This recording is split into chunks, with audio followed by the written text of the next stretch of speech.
The Mughal Empire, ruling as large a territory as the Indian subcontinent with such a diversity of people and cultures, was an extremely difficult task for any ruler to accomplish in the Middle Ages. Quite in contrast to their predecessors, the Mughals created an empire and accomplished what had hitherto seemed possible for only short periods of time. From the latter half of the 16th century they expanded their kingdom from Agra and Delhi, until in the 17th century they controlled nearly all of the subcontinent. They imposed structures of administration and ideas of governance that outlasted their rule, leaving a political legacy that succeeding rulers of the subcontinent could not ignore. Today the Prime Minister of India addresses the nation on Independence Day from the ramparts of the Red Fort in Delhi, the residence of the Mughal emperors. Who were the Mughals? The Mughals were descendants of two great lineages of rulers. From their mother's side they were descendants of Genghis Khan, died 1227, the Mongol ruler who ruled over parts of China and Central Asia. From their father's side they were the successors of Timur, died 1404, the ruler of Iran, Iraq, and modern-day Turkey. However, the Mughals did not like to be called Mughal or Mongol. This was because Genghis Khan's memory was associated with the massacre of innumerable people. It was also linked with the Uzbeks, their Mongol competitors. On the other hand, the Mughals were proud of their Timurid ancestry, not least of all because their great ancestor had captured Delhi in 1398. They celebrated their genealogy pictorially, each ruler getting a picture made of Timur and himself. Take a look at Figure 2, which is somewhat like a group photograph. Figure 2, a miniature painting, dated 1702 to 1712, of Timur, his descendants, and the Mughal emperors. Timur is in the center and on his right is his son Miran Shah, the first Mughal emperor Babur's great-great-grandfather, and then Abu Said, Babur's grandfather. To the left of Timur are Sultan Muhammad Mirza, Babur's great-grandfather, and Umar Sheikh, Babur's father. The Mughal emperors Babur, Akbar, and Shah Jahan are the third, fourth and fifth individuals on Timur's right and on his left. In the same order, are Humayun, Jahangir and Aurangzeb. Mughal military campaigns. Babur, the first Mughal emperor, 1526–1530, succeeded to the throne of Ferghana in 1494 when he was only 12 years old. He was forced to leave his ancestral throne due to the invasion of another Mongol group, the Uzbeks. After years of wandering he seized Kabul in 1504. In 1526 he defeated the Sultan of Delhi, Ibrahim Lodi, at Panipat, and captured Delhi and Agra. Table 1 charts some of the major campaigns of the Mughals. Study it carefully and see if you can notice any long-term patterns. You will notice, for example, that the Afghans were an immediate threat to Mughal authority. Note the relationship between the Mughals and the Ahams, see also Chapter 7, the Sikhs, see also Chapters 8 and 10, and Mewar and Marwar, see also Chapter 9. How was Humayun's relationship with Safavid Iran different from Akbar's? Did the annexation of Golconda and Bijapur in Aurangzeb's reign end hostilities in the Deccan? Mughal emperors, major campaigns and events. Babur 1526–1530, 1526, defeated Ibrahim Lodi and his Afghan supporters at Panipat. 1527, defeated Rana Sangha, Rajput rulers and allies at Kanua. 1528, defeated the Rajputs at Chanderi. Established control over Agra and Delhi before his death. Humayun 1530–1540, 1555–1556, 1. Humayun divided his inheritance. According to the will of his father, his brothers were each given a province. The ambitions of his brother Mirza Kamran weakened Humayun's cause against Afghan competitors. Sher Khan defeated Humayun at Jauza, 1539, and Kanauj, 1540, forcing him to flee to Iran. 2. In Iran Humayun received help from the Safavid Shah. He recaptured Delhi in 1555 but died the next year after an accident in this building. Akbar 1556–1605. Akbar was 13 years old when he became emperor. His reign can be divided into 3 periods. 1. 1556–1570. Akbar became independent of the regent Bahram Khan and other members of his domestic staff. Military campaigns were launched against the Suris and other Afghans, against the neighboring kingdoms of Malwa and Gondwana, and to suppress the revolt of his half-brother Mirza Hakim and the Uzbeks. In 1568 the Sisodiya capital of Chittor was seized, and in 1569 Ranthambore. 2.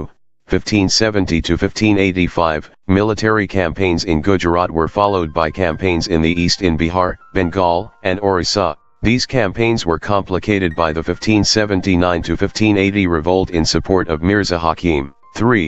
1585 to 1605, expansion of Akbar's empire. Campaigns were launched in the northwest. Kandahar was seized from the Safavids. Kashmir was annexed, as also Kabul. After the death of Mirza Hakim, campaigns in the Deccan started, and Berar, Khandesh, and parts of Ahmednagar were annexed. In the last years of his reign, Akbar was distracted by the rebellion of Prince Salim, the future Emperor Jahangir. Jahangir 1605 to 1627, military campaigns started by Akbar continued. The Sisodiya ruler of Mewar, Amar Singh, accepted Mughal service. Less successful campaigns against the Sikhs, the Ahams, and Ahmednagar followed. Prince Khurram, the future Emperor Shah Jahan, rebelled in the last years of his reign. The efforts of Nur Jahan, Jahangir's wife, to marginalize him were unsuccessful. Shah Jahan 1627 to 1658, Mughal campaigns continued in the Deccan under Shah Jahan. The Afghan noble Khan Jahan Lodi rebelled and was defeated. Campaigns were launched against Ahmednagar. The Bundelas were defeated and Orchha seized. In the northwest, the campaign to seize Bakh from the Uzbeks was unsuccessful, and Kandahar was lost to the Safavids. In 1632 Ahmednagar was finally annexed and the Bijapur forces sued for peace. In 1657 to 1658, there was conflict over succession amongst Shah Jahan's sons. Aurangzeb was victorious and his three brothers, including Dara Shikoh, were killed. Shah Jahan was imprisoned for the rest of his life in Agra. Aurangzeb 1658 to 1707. 1. In the northeast, the Ahams were defeated in 1663, but rebelled again in the 1680s. Campaigns in the northwest against the Yusufzai and the Sikhs were temporarily successful. Mughal intervention in the succession and internal politics of the Rathore Rajputs of Marwar led to their rebellion. Campaigns against the Maratha chieftain Shivaji were initially successful, but Aurangzeb insulted Shivaji, who escaped from Agra, declared himself an independent king and resumed his campaigns against the Mughals. Prince Akbar rebelled against Aurangzeb and received support from the Marathas and the Deccan Sultanate. He finally fled to Safavid Iran. 2.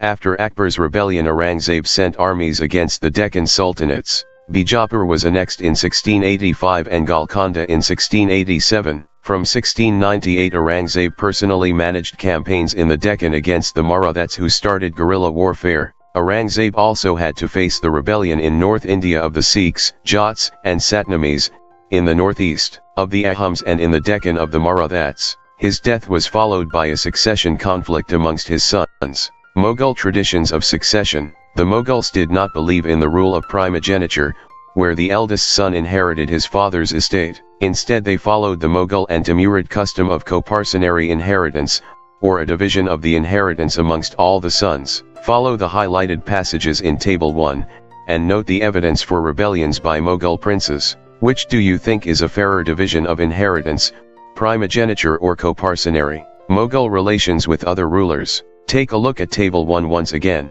You will notice that the Mughal rulers campaigned constantly against rulers who refused to accept their authority. But as the Mughals became powerful, many other rulers also joined them voluntarily. The Rajputs are a good example of this. Many of them married their daughters into Mughal families and received high positions, but many resisted as well. The Sisodiya Rajputs of Mewar refused to accept Mughal authority for a long time. Once defeated, however, they were honorably treated by the Mughals, given their lands, Watan, back as assignments, Watan Jagir. The careful balance between defeating but not humiliating their opponents enabled the Mughals to extend their influence over many kings and chieftains, but it was difficult to keep this balance all the time. Look at Table 1 again. Note that Aurangzeb insulted Shivaji when he came to accept Mughal authority. What was the consequence of this insult? Mansabdars and Jagirdars. As the empire expanded to encompass different regions, the Mughals recruited diverse bodies of people. From a small nucleus of Turkish nobles, Turanis, they expanded to include Iranians, Indian Muslims, Afghans, Rajputs, Marathas and other groups. Those who joined Mughal service were enrolled as Mansabdars. The term mansabdar refers to an individual who holds a mansab, meaning a position or rank. It was a grading system used by the Mughals to fix 1. Rank, 2. Salary and 3. Military responsibilities. Rank and salary were determined by a numerical value called zat. The higher the zat, the more prestigious was the noble's position in court and the larger his salary. The mansabdar's military responsibilities required him to maintain a specified number of sawar or cavalrymen. The mansabdar brought his cavalrymen for review, got them registered, their horses branded, and then received money to pay them as salary. Mansabdars received their salaries as revenue assignments called jagirs, which were somewhat like iktas, but unlike muktis, most mansabdars did not actually reside in or administer their jagirs. They only had rights to the revenue of their assignments, which was collected for them by their servants, while the mansabdars themselves served in some other part of the country. In Akbar's reign, these jagirs were carefully assessed so that their revenues were roughly equal to the salary of the mansabdar. By Aurangzeb's reign this was no longer the case, and the actual revenue collected was often less than the granted sum. There was also a huge increase in the number of mansabdars, which meant a long wait before they received a jagir. These and other factors created a shortage in the number of jagirs. As a result, many jagirdars tried to extract as much revenue as possible while they had a jagir. Aurangzeb was unable to control these developments in the last years of his reign, and the peasantry therefore suffered tremendously. Zabt and zamindars, the main source of income available to Mughal rulers, was tax on the produce of the peasantry. In most places, peasants paid taxes through the rural elites, that is, the headman or the local chieftain. The Mughals used one term, zamindars, to describe all intermediaries, whether they were local headmen of villages or powerful chieftains. Akbar's revenue minister, Todar Mal, carried out a careful survey of crop yields, prices and areas cultivated for a 10-year period, 1570-1580. On the basis of this data, tax was fixed on each crop in cash. Each province was divided into revenue circles with its own schedule of revenue rates for individual crops. This revenue system was known as zabt. It was prevalent in those areas where Mughal administrators could survey the land and keep very careful accounts. This was not possible in provinces such as Gujarat and Bengal. In some areas the zamindars exercised a great deal of power. The exploitation by Mughal administrators could drive them to rebellion. Sometimes zamindars and peasants of the same caste allied in rebelling against Mughal authority. These peasant revolts challenged the stability of the Mughal Empire from the end of the 17th century. Akbarnama and Akbari. Akbar ordered one of his close friends and courtiers, Abul Fazl, to write a history of his reign. Abul Fazl wrote a 3-volume history of Akbar's reign, titled Akbarnama. The first volume dealt with Akbar's ancestors and the second volume recorded the events of Akbar's reign. The third volume is the Akbari. It deals with Akbar's administration, household, army, the revenues, and the geography of his empire. It also provides rich details about the traditions and culture of the people living in India. The most interesting aspect about the Akbari is its rich statistical details about things as diverse as crops, yields, prices, wages and revenues. A closer look, Akbar's policies. The broad features of administration were laid down by Akbar and were elaborately discussed by Abul Fazl in his book, the Akbarnama, in particular in its last volume, the Akbari. Abul Fazl explained that the empire was divided into provinces called subas, governed by a subadar who carried out both political and military functions. Each province also had a financial officer or divan. For the maintenance of peace and order in his province, the subadar was supported by other officers such as the military paymaster, Bakshi, the minister in charge of religious and charitable patronage, Sadr, military commanders, Faujadars, and the town police commander, Katwal. Nurjahan's influence in Jahangir's court. Murunisa married the Emperor Jahangir in 1611 and received the title Nurjahan. She remained extremely loyal and supportive to the monarch. As a mark of honor, Jahangir struck silver coins bearing his own titles on one side and on the other the inscription struck in the name of the Queen Begum, Nurjahan. The adjoining document is an order, Farman, of Nurjahan. The square seal states, command of Her Most Sublime and Elevated Majesty Nurjahan Padshah Begum. The round seal states, by the son of Shah Jahangir she became as brilliant as the moon. May Nurjahan Padshah be the lady of the age. Akbar's nobles commanded large armies and had access to large amounts of revenue. While they were loyal, the empire functioned efficiently, but by the end of the 17th century many nobles had built independent networks of their own. Their loyalties to the empire were weakened by their own self-interest. While Akbar was at Fatehpur Sikri during the 1570s, he started discussions on religion with the ulama, Brahmanas, Jesuit priests who were Roman Catholics, and Zoroastrians. These discussions took place in the Abadat Khana. He was interested in the religion and social customs of different people. Akbar's interaction with people of different faiths made him realize that religious scholars who emphasized ritual and dogma were often bigots. Their teachings created divisions and disharmony amongst his subjects. This eventually led Akbar to the idea of Sulh-i-Kul, or universal peace. This idea of tolerance did not discriminate between people of different religions in his realm. Instead, it focused on a system of ethics, honesty, justice, peace, that was universally applicable. Abul Fazl helped Akbar in framing a vision of governance around this idea of Sulh-i-Kul. This principle of governance was followed by Jahangir and Shah Jahan as well. Sulh-i-Kul, Jahangir, Akbar's son, described his father's policy of Sulh-i-Kul in the following words: "As in the wide expanse of the divine compassion there is room for all classes and the followers of all creeds, so, in his imperial dominions, which on all sides were limited only by the sea, there was room for the professors of opposite religions, and for beliefs, good and bad, and the road to intolerance was closed. Sunnis and Shias met in one mosque and Christians and Jews in one church to pray." He consistently followed the principle of universal peace, Sulh-i-Kul. The Mughal Empire in the 17th century and after, the administrative and military efficiency of the Mughal Empire led to great economic and commercial prosperity. International travelers described it as the fabled land of wealth, but these same visitors were also appalled at the state of poverty that existed side by side with the greatest opulence. The inequalities were glaring. Documents from the 20th year of Shah Jahan's reign inform us that the highest-ranking Mansabdars were only 445 in number out of a total of 8,000. This small number, a mere 5.6% of the total number of Mansabdars, received 61.5% of the total estimated revenue of the empire as salaries for themselves and their troopers. The Mughal emperors and their Mansabdars spent a great deal of their income on salaries and goods. This expenditure benefited the artisans and peasantry who supplied them with goods and produce, but the scale of revenue collection left very little for investment in the hands of the primary producers,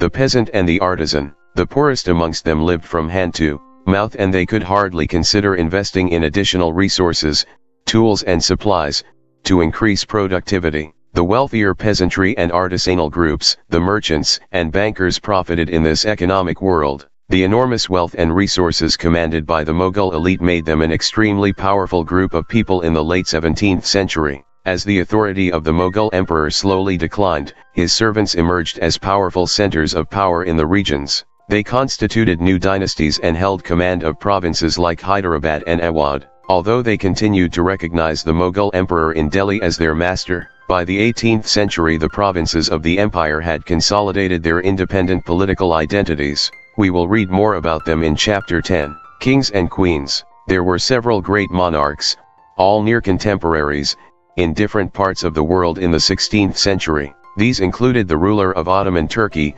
Sultan Suleiman 1520–1566. During his rule the Ottoman state expanded into Europe, seizing Hungary and besieging Austria. His armies also seized Baghdad and Iraq. Much of North Africa, all the way into Morocco, acknowledged Ottoman authority. Suleiman also reconstructed the Ottoman navy. Its domination over the eastern Mediterranean brought the navy into competition with Spain. In the Arabian Sea it challenged the Portuguese. The monarch was given the title of Al-Kanuni, the lawgiver, because of the large number of regulations, Kanun, passed during his reign. These were aimed to standardize administrative procedures throughout the expanding domains of the empire and specifically to protect the peasantry from forced labor and extraordinary taxes. Later, in the 17th century, when public order declined in the Ottoman domains, the reign of Suleiman Kanuni was remembered as a period of ideal governance. Find out more about Akbar's other contemporaries.